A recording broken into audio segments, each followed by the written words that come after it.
શ્રી વલ્લભાધીશ કી જય, શ્રી ગુસાઈજી પરમ દયાલ કી જય, શ્યામ સુંદર શ્રી અમને મહારાણી કી જય, શ્રી હરિરાય મહાપ્રભુ કી જય.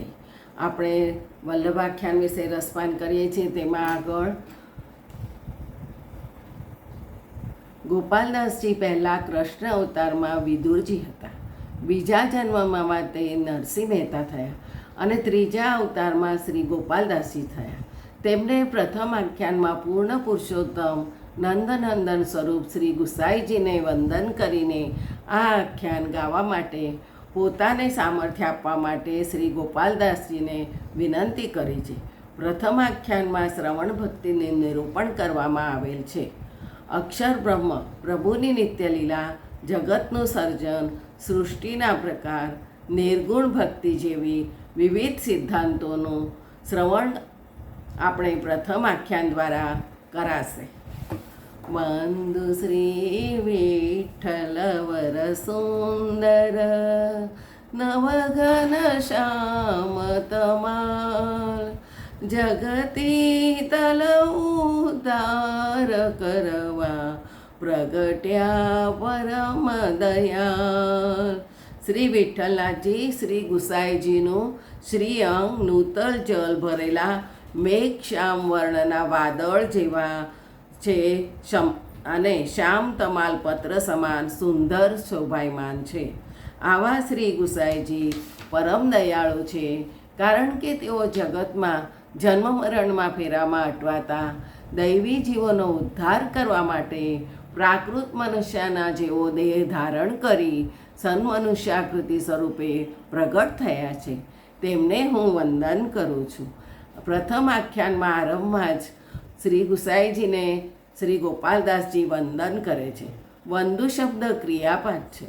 સંસ્કૃતમાં વંદ શબ્દો આત્મનેપદી છે અને ગુસાઈજીના અલૌકિક સ્વરૂપનો અનુભવ થવાથી હું સ્વતઃ મારી ઈચ્છાથી જ હું તેમને વંદન કરું છું, કોઈના કહેવાથી કરતો નથી. તેવી રીતે ગોપાલદાસજીએ આમ જ્યારે જીવ પ્રભુ સન્મુખ આવે અને નીચે નમીને વંદન કરે ત્યારે પ્રભુની કૃપા દ્રષ્ટિ પડતા તેના નાશ પામે છે અને જીવ નિર્દોષ બને છે.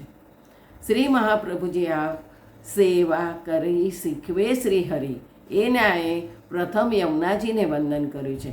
તેમ અહીં શ્રી ગોપાલદાસજી પણ ગુસાઈજીનો આશ્રય સ્વીકારી શ્રી ગુસાઈજીને દીનતાથી અને પ્રસન્નતાથી વંદન કરે છે. શ્રી ગોપાલદાસજી કહે છે, હું શ્રી વિઠ્ઠલવર સુંદરને વંદન કરું છું. આ પદમાં શ્રી ગુસાઈજીના સ્વરૂપનું અને તેમના મહાત્મ્યનું અને તેમની લીલાનું એમ ત્રિવિધ નિરૂપણ છે. સૌ પ્રથમ આપણે વિઠ્ઠલ શબ્દનો અર્થ સમજીએ.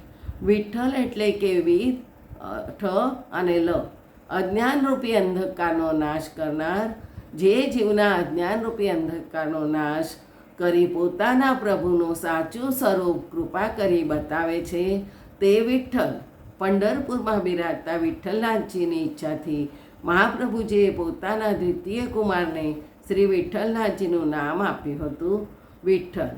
વિઠ્ઠલ શબ્દથી શ્રી ગોપાલદાસજી શ્રી ગુસાઈજીના પૂર્ણ પુરુષોત્તમ સ્વરૂપનો પણ નિર્દેશ કરે છે.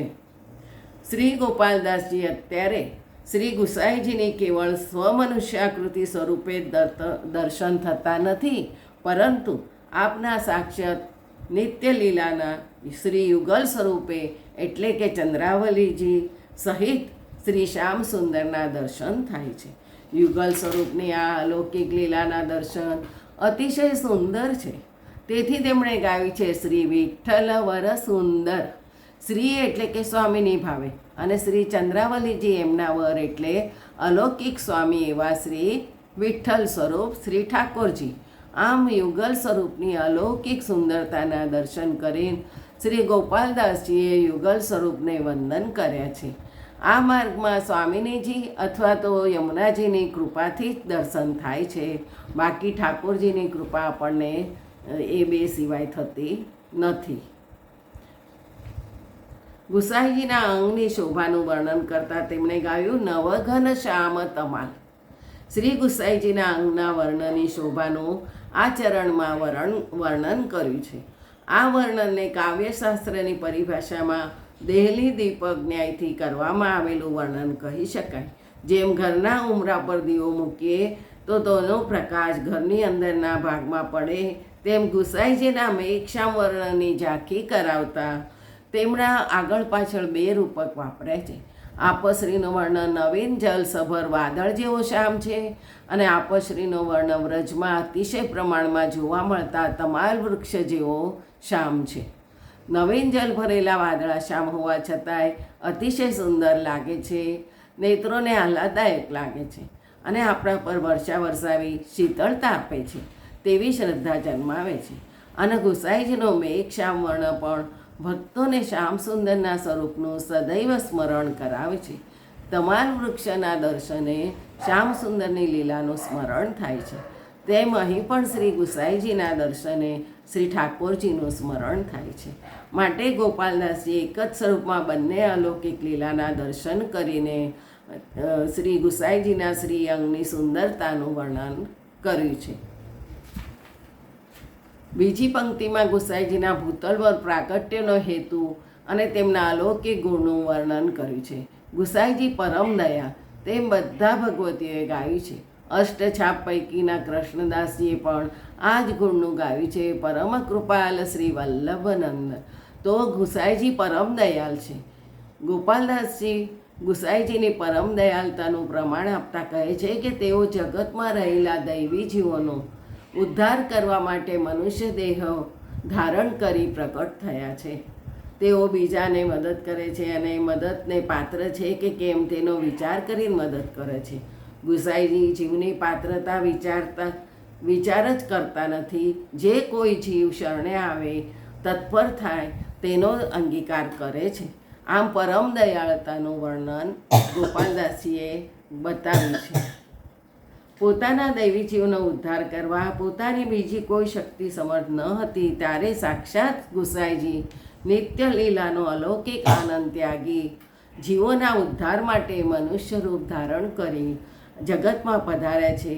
આ તેમની પરમ દયાળતા બતાવે છે. જય જય શ્રી ગોપાલ.